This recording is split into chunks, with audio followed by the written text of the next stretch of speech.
Desde las sombras de Palacio Nacional, even to the muddy trenches of politics.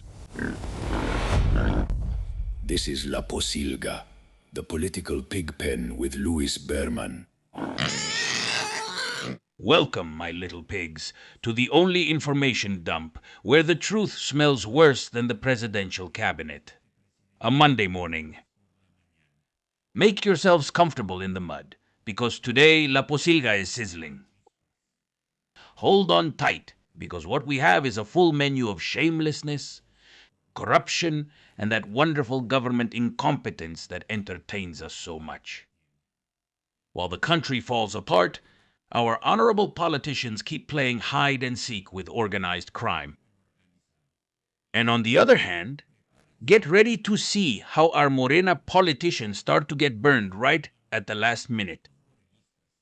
Here, where the truth hurts and cynicism abounds, we'll take a look at the latest gem coming from the north.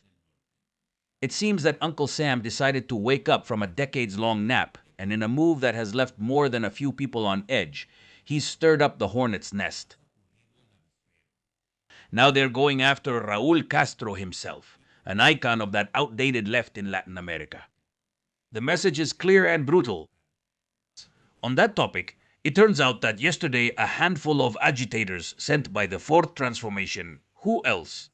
They attacked the Cuban-Mexican film director, Ernesto Fundora, and other participants at the premiere of a documentary. I have the actual words from the person affected. Don't miss it. It's worth listening to. I'm telling you, these infamous people are desperate. I'm Luis Berman, and this is La Posilga, the pigsty of politics.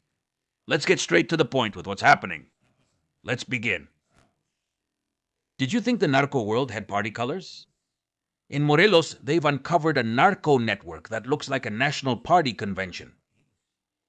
According to what's been revealed, organized crime has infiltrated 8 municipalities. And the guest list for this gathering is a real gem of modern democracy.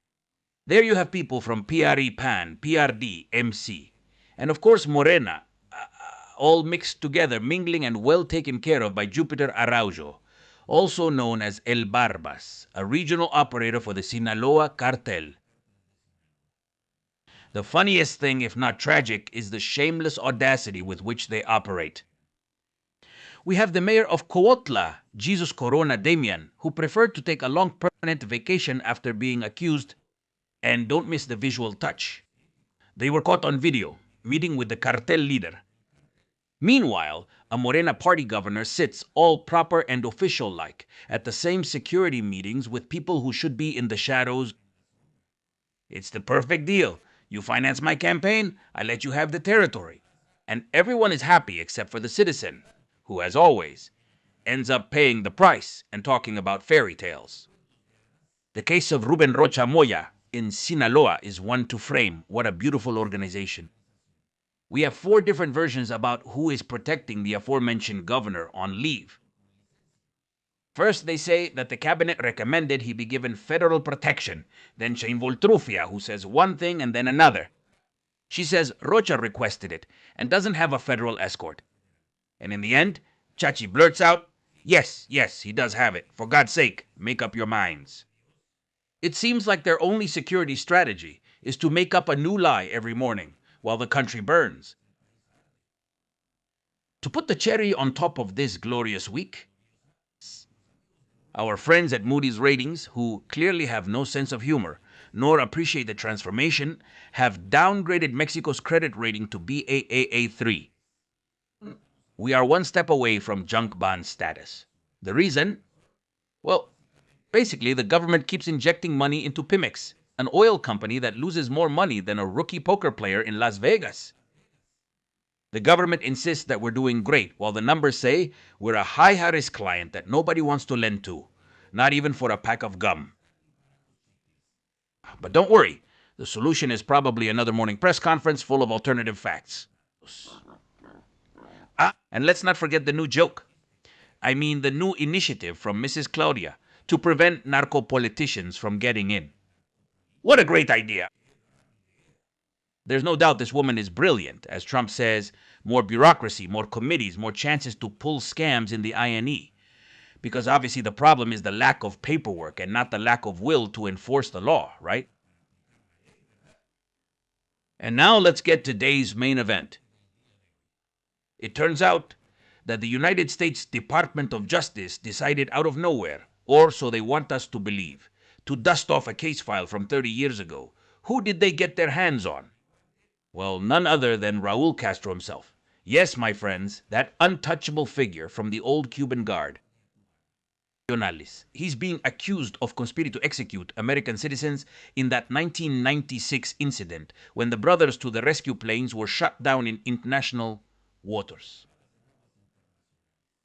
But, make no mistake, this isn't just justice for an old event. This is a geopolitical message of brutal magnitude.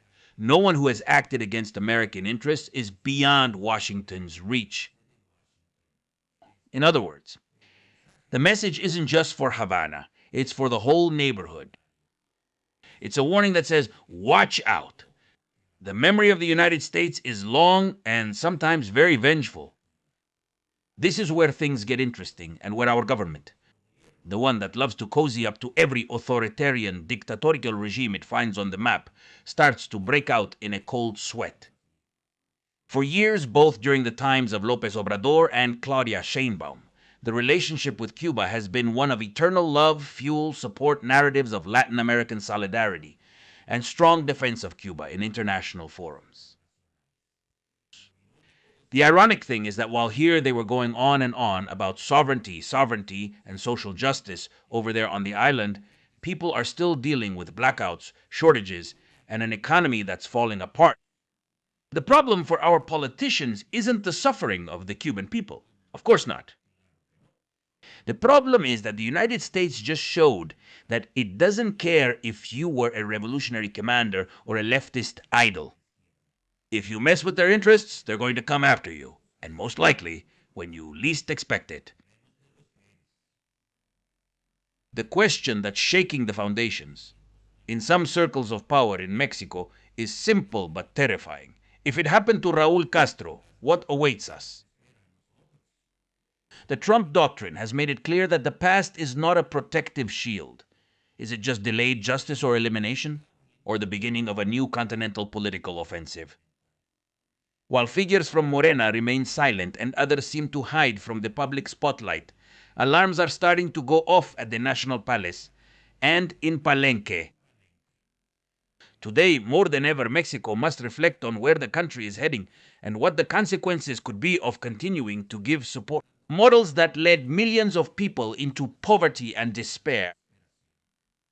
And speaking of despair, I was telling you that yesterday, Cuban-Mexican film director Ernesto Fundora and other participants were attacked at the premiere of the documentary about the hero artist and political prisoner Luis Manuel Otero Alcántara, and in Fundora's own words, the Communist Party of Mexico has claimed responsibility for the act. Fundora's lawyer is considering taking legal action as soon as possible in response to the incident. Here are the words of Ernesto Fundora. Well, I'm doing this live because we were physically attacked by a group of activists, members of the Mexican Communist Party, during the premiere in Mexico of the documentary about Luis Manuel Otero Alcántara, which was taking place today, May 20th at 5 in the afternoon at the Centro Universitario Cultural, a private entity. Around 15 young people burst in there with flags, sticks, a loudspeaker, and started shouting slogans, mindless things they'd been taught, condemning Luis Manuel, saying insults about Luis Manuel, calling us worms, calling us counter-revolutionary scum, CIA members, praising Fidel Castro and Raul Castro, the man who was just charged today in the United States and who is a murderer, just like his brother. Well, it turns out they were praising these guys, not satisfied with just going to boycott our exhibition. They started to get violent and protest against us to the point where they attacked us with sticks and flags. We had some altercations. 3 of us were attacked and beaten. Me specifically, as you can see here on my elbow, look at the swelling I have on my elbow, and my wrist is out of place. It's really swollen too. From this hit here, I took a few more blows to the back. They hit me about 4 times. Honestly, I didn't feel much pain then, but now I really do. And I think this is a sign of what's happening in this country. It's nothing new. It's symptomatic. It's the modus operandi of the dictatorship. Those thug squads, Stalinist style, fascist style. They truly don't seek any dialogue, nor do they try to create any kind of understanding. What they want is to stop a new truth from emerging, especially through the media and through young people.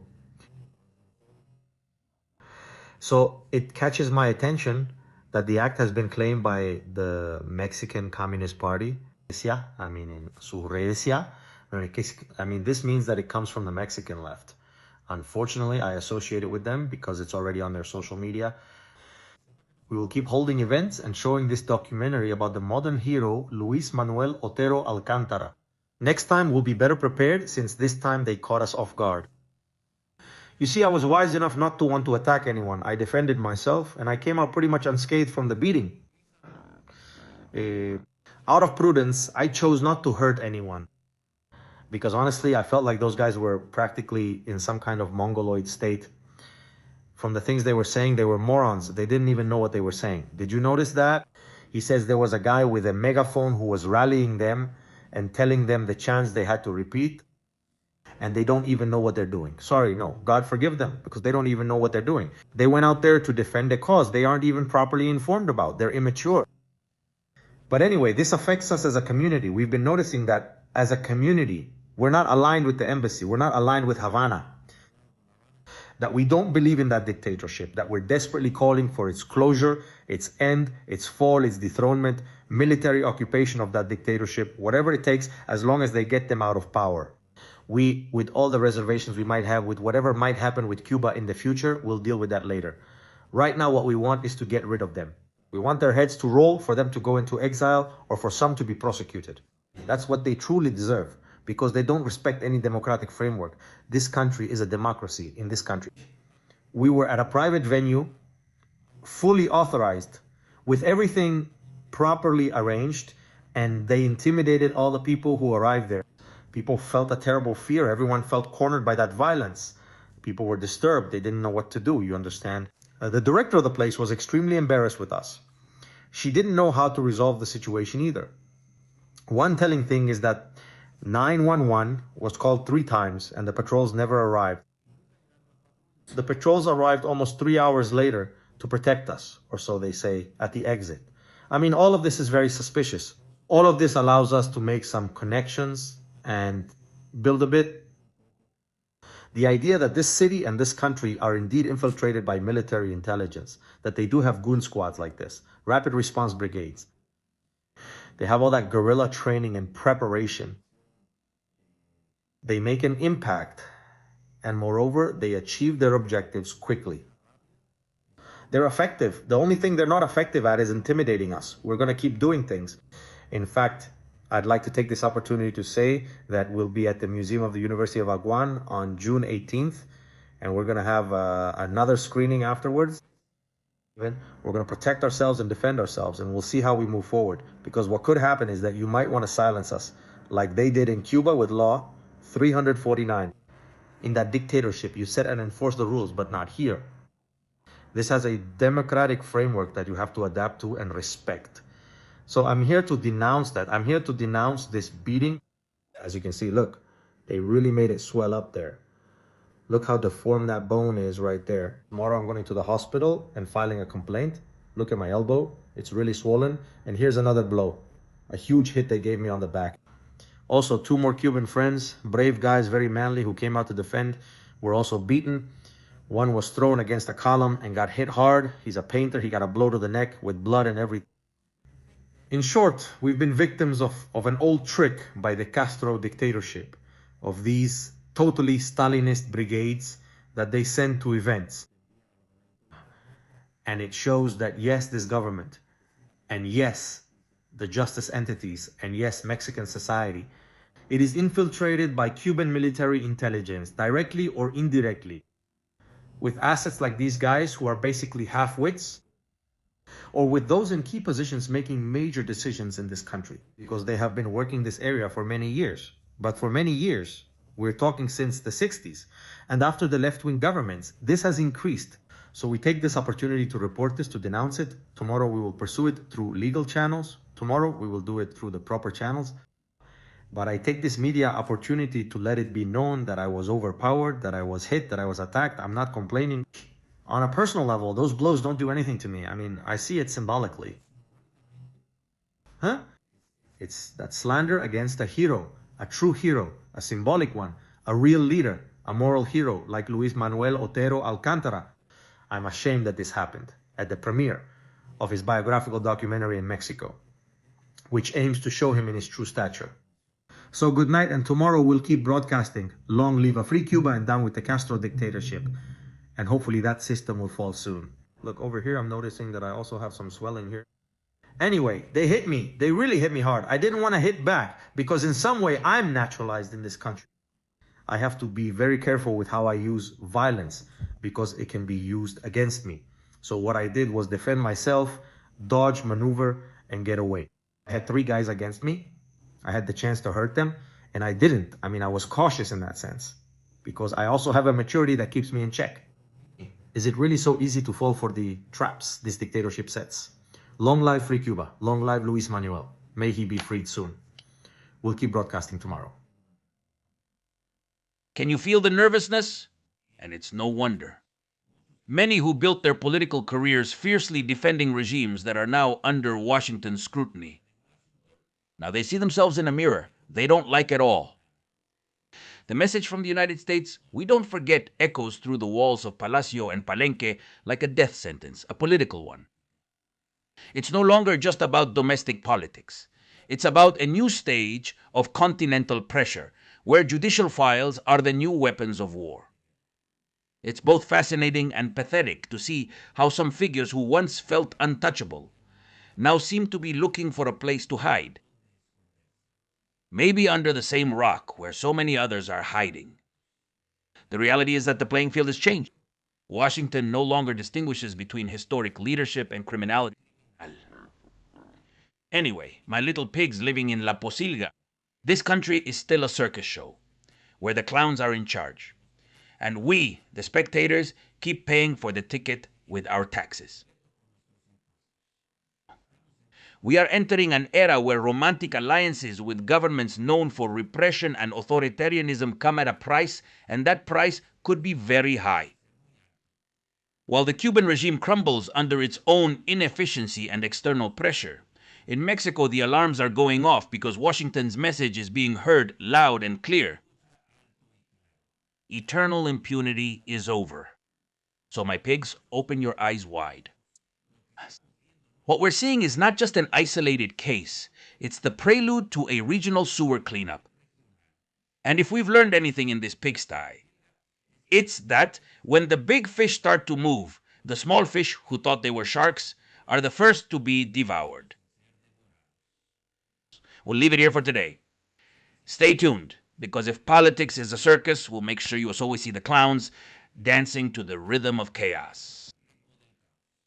Subscribe to the channel, leave a like, and share this mess. I'm Luis Berman. See you next time. Goodbye.